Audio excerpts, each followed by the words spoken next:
my name is Jill Kingsfield, and I am the Assistant Superintendent for Teaching and Learning at District 89.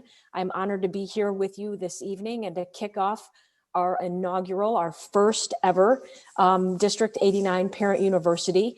Parent outreach and parent engagement is one of my true passions, and just thrilled to be able to work with our instructional coaches and with our district administration to start offering parent universities to you all. So just so that you all know, the goal ultimately is to provide learning opportunities for you all based on your needs and interests and kind of the current times in education. And obviously the last year, we have been through so much together, and our children are learning at home, and then they're learning in person and learning at home. And as parents, you have navigated some very trying times, and we hope to this evening provide you with information to help your processes at home and supporting your children. And ultimately, this will just launch more conversations down the road to help you be learners too, because as adults, it's important for us to keep learning and just being a role model for our own children, that we value our lifelong learning as well. So I would like to introduce you to our 4 instructional coaches.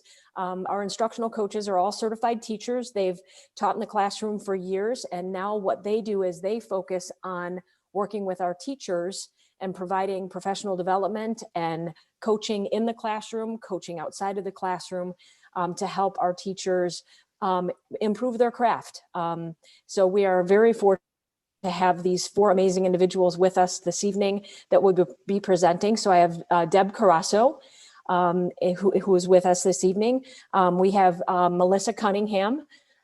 She's our coach at Glen Crest. They kind of split up the schools and work with teachers at the schools. And then we have Jessica Langman is with us this evening, and Shannon O'Malley. So to shout out to these 4 coaches, because the work they do with teachers, their passion for children, and ensuring that we do everything we can to make sure that your students have what they need to learn and to look at best practices. As I say, they're kind of our lead nerds in the district.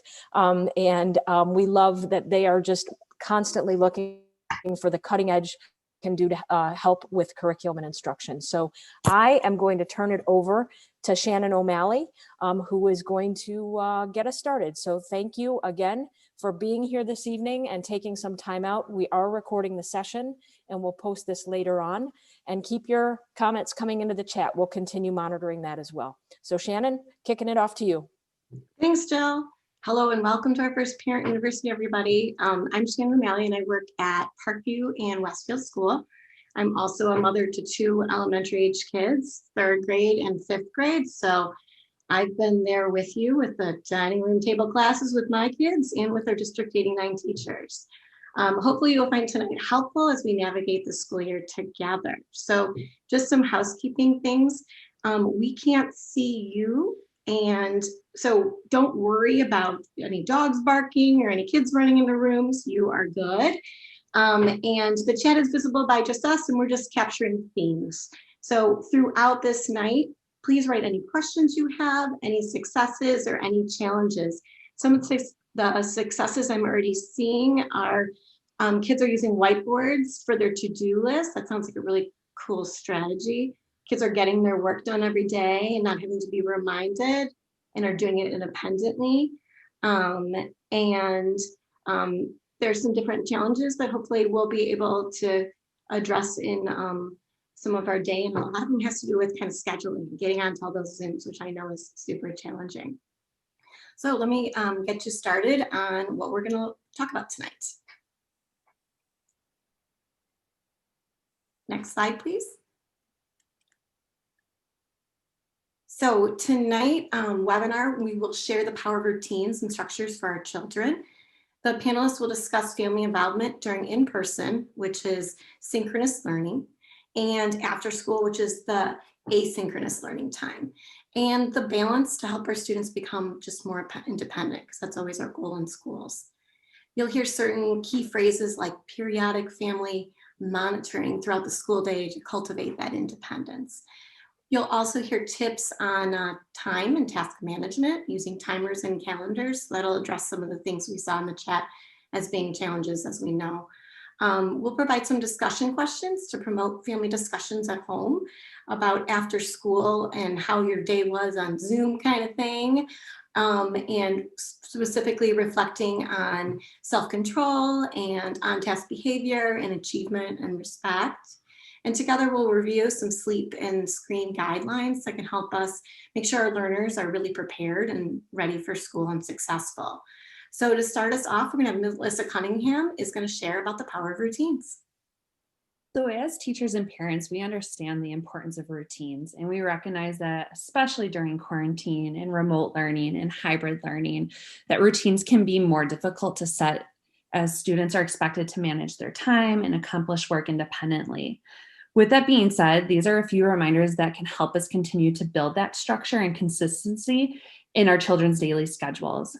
And looking at some of the comments in the chat already, it seems that some of you are already able to find those routines for your students so that they get into that routine and they're able to follow that schedule. So a couple of reminders on this slide in particular. First, we know that not only kids, but even as us as adults thrive on that structure and that routine. We do better when we know what to expect on a daily basis. So next, we can think about what those morning and school and bedtime routines we can build with our students that are predictable and manageable for our kids. For example, we might set routines for when students will do their homework or even take a break from their work on a daily basis. But we also might build routines and consistency in where students will participate in their Zoom calls or where they might do their homework, as well as what materials they might need to have in front of them when they're on a Zoom call or doing their homework too. We can also think about how we can build in those self-care needs, like taking a break or eating a snack, and home chores, as a part of daily and weekly routines too. These are equally as important to set routines, just like it is for homework and Zoom call schedules too. And we also might set time limits for different activities with that too. Students' ability to determine how much time a task might take, we know can be really difficult. So we might help our students determine how much time they might need to work on a task and then decide to put it away and come back to it later as needed. And lastly, we know that everyone needs balance in their daily lives and routines. So making sure to create a balance between chores and schoolwork can help students make sure that both are accomplished rather than being at odds with each other. And we can help students build in time for both. Continuing on with the importance of routines, we know that students have a lot to manage right now between Zoom calls and offline work, and not to mention their daily normal chores and activities that we know they have every day. So below are a few ideas and resources for helping students set alarms and timers for things like Zoom meetings, their offline classes, and even schoolwork and homework. The first tutorial that you'll see below is an alarm application that can be used on Chromebooks. We've checked with the tech department, and this is an application that students are able to download and use on their Chromebooks. The next two tutorials, show how alarms and timers can be set on iPads and phones. And as you might already know, that function is automatically downloaded onto the iPad and phone, but that tutorial shows how you can use that as well. And then the last tutorial shows how students can use Google Calendar to do things like create reminders for classes, create daily schedules and to-do lists, and track assignments and deadlines for homework and tests as well. And again, all students have access to the Google Calendar because of their school accounts. After a parent university tonight, we'll be able to send out these tutorials and put them on our website, along with the other resources that you will see tonight as well, so that you can have access to them. So next, Jessica is going to talk on the next slide to share some strategies for helping students plan and accomplish tasks from homework to chores. Thanks, Melissa. So we want to talk a little bit tonight about future planning to accomplish tasks. This is a really big topic. It's complicated, and it can sound simple when we say it, but for many students, planning to accomplish tasks is complex and it involves a lot of steps. Some of those steps we can see visually, and in some of them, they occur in our minds. So one of the ways that we help students to develop these skills is to really walk them through our own thinking and planning as we carry out a task. So we do a lot of modeling with that, because when the students can hear and they can hear and see our thinking processes, it really helps them to get a picture in their mind of what it might look like for them to attempt to accomplish a task. So on this slide, we have some quick tips that just will really help lead the conversation with you and your child. So in addition to that, the visuals here also help students just to remember exactly, what are the steps for accomplishing a task. So what we like to do is, before starting the task, have the students stop and have a picture in their mind of what it looks like.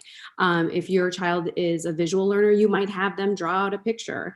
Or if they are more, they like to use lists, you can have them, create a list.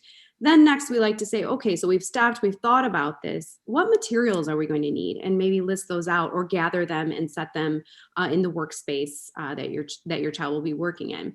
And then again, what steps do I need to take to finish first, then next, last type of language we like to use with the students. And then the great part is just really talking about what will it feel like to accomplish this task and to get it submitted to the teacher on time. So just having that conversation is really vital to helping students with future planning to accomplish tasks that they have to do. And the next thing we want to talk a little bit about is family involvement in the school day. And, our goal in school is really to teach kids to be independent, self-directed learners. And so as parents, it's helpful to give students that space to make mistakes, and also give teachers the space to be able to learn what the students don't know, because that helps direct future planning, teaching and reteaching for the students. And this can be accomplished by just a few bulleted items that we have here on the slide. So ensuring students' workspace is conducive to learning as possible. It's free of distractions, and they have their supplies that they need for the day. Of course, monitoring your learner, but allowing for independence as much as possible. And then we suggest periodic daily check-ins with your child. And then, of course, creating that strong partnership between teachers and families is just really important. So reaching out to the teacher if you have a question, emailing, phoning, that type of thing, checking the website are all great ways to maintain that strong partnership between teachers and families. I'm going to ask if we could just click on this hybrid learning tips. This will be available to you once we get this posted to the website. But this is, you may have seen this, your child's teacher may have handed this out at parent-teacher conferences, but this is basically just like some tips and tricks and strategies for helping your child with hybrid learning. So in the left column, it says, how do I foster my child's independence? And then when is it okay to help? So there's just a few highlighted scenarios that we are some of the common ones that kind of come up. And then some ways that you can help your child. So for example, the third bullet down says, if your child needs assistance, encourage them to ask questions and reach out to the teacher for support. And this teaches self-advocacy. So when is it okay to help your child? So it says here that if your child is struggling with asking for help, we've included a few sentence frames to help them ask for what they need. And so oftentimes sentence frames are just great ways for the students to have an anchor into formulating a thought or a question. So this will be available to you. There's a few different things. And also, if you could scroll down just a little bit towards the bottom of the document, you're going to see here another link for remote learning resources for parents. This is a resource that we located online, and there are just a bunch of different general family resources here on several different topics. If you scroll a little bit more, you're going to see there's some elementary resources, middle school resources, and high school resources as well for reading, writing, math, social, emotional, art. There's just a bunch of different things. So be sure, when you have a chance to check that link out. There's just a ton of great resources there for you. All right, we're going to go ahead and move along in the presentation here, and Deb is going to talk a little bit about talking with your child after school. It is important that students take control of their own actions, their own learning, staying organized, and showing respect to their teachers and peers. Talk with your child about their virtual and hybrid learning to help them reflect on their participation in learning. If your child identifies any struggles, help them problem solve possible solutions. Here is a list of questions to help get the conversation started. So if you know that your student struggles with self-control and maybe impulsivity, you might want to ask the questions under the S for self-control. Like, how did you engage in your learning today? How did you minimize distractions? And you can go down the list yourself, but some kids struggle with on-task behavior, achievement and complete work completion, and maybe respecting their peers and classmates, and being a good student, like being an active listener, following directions, and adding to the conversation. So these are some things that you can just ask your student to kind of get an idea of what they're struggling with and kind of help them then design a plan. So then if we go to the next slide, it is important that you guide your child to come up with a solution. We all know as parents, if we tell them, for instance, if the student says, I am distracted by my phone and my video games in my room, and if we tell them, well, put your video game in the other room, or their phone, they might get upset about it. But if it's their idea, then they're more apt to follow it. So you ask them, okay, you're distracted by your phone and your video games. What do you think we can do about it? What should we do? And maybe they come up with a plan that maybe I put them out of reach during lessons, but then when I do my schedule, I schedule time to be on my phone and play my video games, so I know that that time is coming. So again, this is just a list of different scenarios for each of the areas of virtual learning that you can kind of problem solve with your child and make sure that they come up with the solution with you. Also, we're going to talk about the importance of sleep. Sleep is really important for students and everyone, even adults. We need to get enough of our sleep. And there is, up here is a resource video for kids. So if your child does struggle with going to bed at the required time or falling asleep, that's a nice video for kids on learning the importance of sleep and how it helps them. Sleep definitely impacts their behavior, their emotional well-being, their frustration, and it impacts their learning. So if we look at the sleep recommendations, preschool students ages 3 to 5 should get 10 to 13 hours of sleep. School-aged children age 6 to 13 should get 9 to 11 hours of sleep. And teenagers should get 8 to 10 hours of sleep, and adults are 7 to 9. And we know as teachers, we hear a lot from kids that they can't fall asleep, or they're on their phone or on their video games till sometimes 1 a.m. So talk to your child about the importance of sleep, because it really does impact their learning. So monitoring screen time, it's been so tough. I know when we first went remote in March and all of us were stuck at home, it was really tough to try to navigate this all together. But technology and Zoom calls have become part of our daily life at this point, right? And it's a necessity for schools and us connecting with our kids and teaching our students through this hybrid and remote model. So while Zoom and technology have afforded us the option of teaching from afar, the pandemic has really made us highlighted how much technology our kids are actually doing. And so there's lots of studies on technology out there. We don't have any studies about educational technology, and we are doing the very best we can. What we can control as parents is what non-educational technology our kids are engaged in after school. So the best you can to monitor technology outside of school. We do in my house like 15 minutes screen time. I set a timer on my phone, and they can go do an app that they know that is already approved. And then we learn the hard way, put all your tech in a spot that's easily visible so they don't go sneak it while you're busy at work. And I know it's super tricky, and I know it's really tough, but I think those guidelines are really good for our kids, and they appreciate that kind of structure. Another one is no technology an hour before bed, because there's scientific studies that just kind of stimulates us and messes with our brains a little bit, so we need to calm down. Reading in bed, we started like a family novel, has kind of been something that kind of has worked for us a little bit. And then just to really balance the school and play, and we're probably never going to have time like this again with our kids. So as much as it's frustrating to sometimes be looking at the same individuals, we do have the gift of time. So hopefully, board games and talking and arts and creating can help kind of balance some of that technology time. So as we come to the close, to the end of our parent university tonight, we can't emphasize enough the importance of our partnership with you, the parents and guardians. Our continued collaboration with you is not only welcome, but it's essential to helping our students continue to grow and be successful. And honestly, we're learning right alongside you right now, especially in this world of remote and hybrid learning.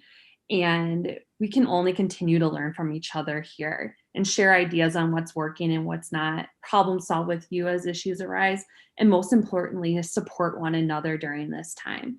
So it goes without saying, but please do not hesitate to reach out to your teachers, your administrators, and even us as the instructional coaches in any way that we can continue to support and help you.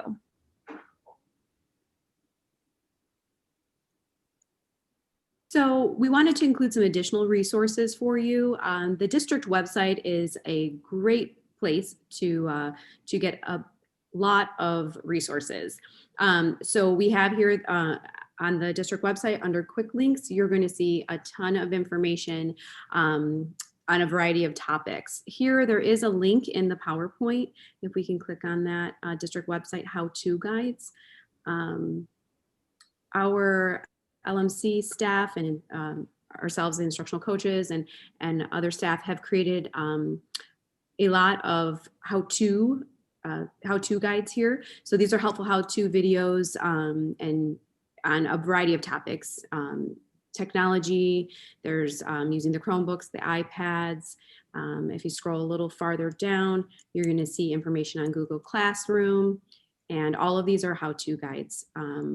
How-to for Google Drive, if you have specific questions about PowerSchool or Seesaw, all the technology platforms that we're utilizing, and then using our local libraries here at each of the buildings, and then the community libraries.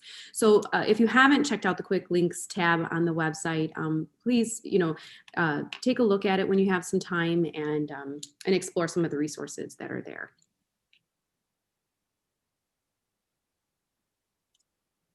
We want to thank you for coming. And as we wrap it up, I want you to think about what is something you learned about tonight that you think would help your child? Is there something that you saw tonight that you would like more support or information on? And what other questions you might have. So please feel free to mention any of those things in the chat box now.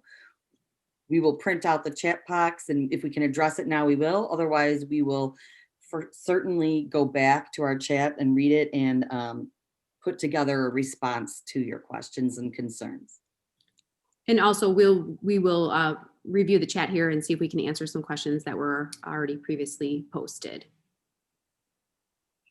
I think that there were some celebrations that parents had noted that, their kiddos are in a routine and getting things done. The use of the whiteboards that have been sent home for some grade levels have been helpful to make to-do lists. So that was something. Coaches, are you seeing anything else that you would want to share as far as tips and tricks that parents are sharing? I was going to say, also another parent had mentioned setting alarms in their student's phone 5 minutes before every Zoom meeting. That's a great idea and tip too. We're scrolling through the chat to be able to highlight some things for you all. So keep putting your ideas in there too and your input. It's super helpful. Having a designated space for learning. A parent mentioned that has been super helpful. Navigating Google Classroom to understand daily expectations.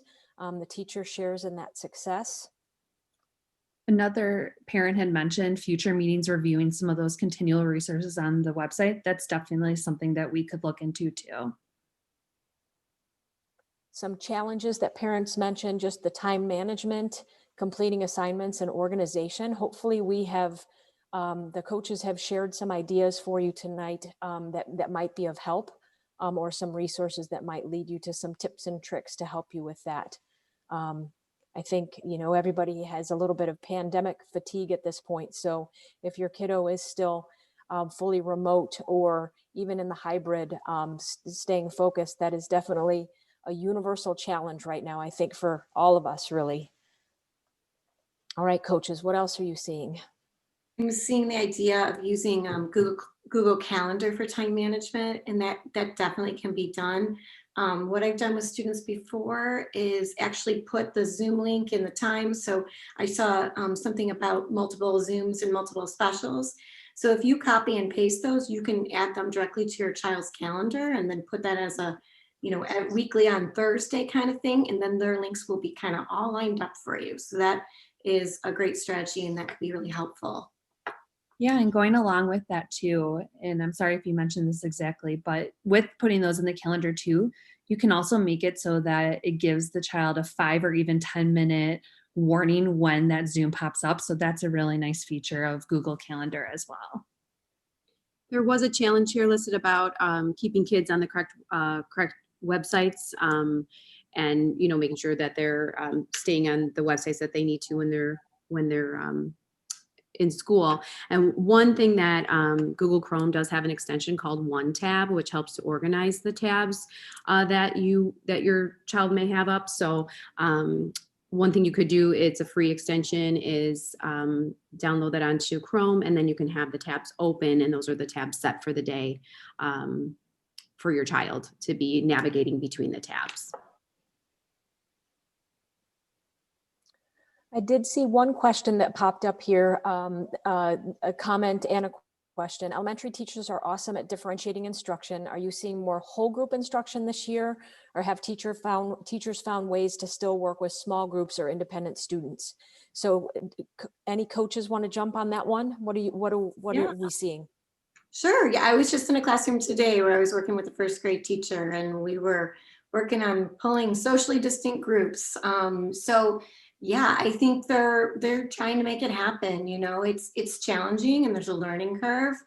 And we're lucky enough to be in this district that there's 4 of us to help support some of these challenging initiatives. So yeah, I think they're trying it. They're doing the best they can. Yeah, and I would add with the same thing with the middle school, being a coach at the middle school and being able to be in lots of classrooms, very similar to what Shannon said. We know that it's a challenge, but definitely a challenge that we're working through. And now being back in hybrid, I think it's going to continue to make it easier for us to continue focusing on that small group instruction. And like Shannon said as well, I've been in even today 2 classrooms where that was happening as well. So we're excited to continue with that too.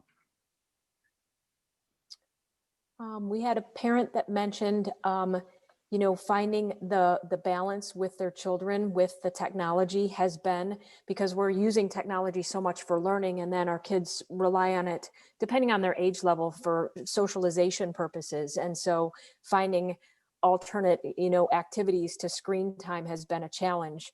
But we found that, on our website, there will be some ideas for you potentially, but just setting those boundaries with our children right now is so difficult because we've just been in this groove for so long. So, we just encourage you, if you are, struggling with any of that at home, or, finding some obstinate behaviors around that, please reach out, to our social work team. They could be of assistance in helping you with some strategies to help your child and setting some boundaries around that, because we definitely, as parents, we feel your pain for sure with that. Coaches, anything else in there you'd like to highlight before we wrap things up? There was just one question about helping grade school kids take photos of their work on Chromebook. Check out that how-to guides on the site. And there may be a tutorial on that. If there isn't, you can always reach out to the classroom teacher or the librarians at the librarian at the building, and they should be able to help you with that. And I was going to say one other thing. Someone had mentioned the one tab, and funny enough, that's actually something as coaches that we've been talking to the teachers to, and we can definitely work on sending something about one tab out. If you're not familiar with what one tab is, it's a way for students to organize all of the tabs when they have their web browser open so that they don't have 1,000 browsers open, but they can organize them so that they know exactly where to find things. So we can send more information definitely about that. A parent asked, and this is kind of a tricky question from an educational standpoint, as far as when your children are learning, how do we keep them off of other websites? And just so that you all understand from a district perspective, if we start locking down certain websites, it really limits then what teachers can utilize. So, you know, our recommendation is, if you're finding you and the teacher are a powerful team. So if you're finding that your child seems to be opening alternate tabs while they're supposed to be doing something else, you could kind of tip has the capability to either shut down that site from the teacher side, or just send a message to the child and say, hey, I noticed that you are looking up, things about Blackhawks hockey. So, you know, you need to get back on task. So just so that you all understand, you know, from a district standpoint, we can't just start locking down different sites. But there is a trick there. You could kind of work with the teacher to just give them a heads up so that you could kind of work as a team to get that to subside. So just a tip on that. I am so grateful. We had over 45 parents that joined us this evening. This is just outstanding. Thank you for your time. Thank you to this team, and we wish you all a wonderful evening. Be safe. Take care.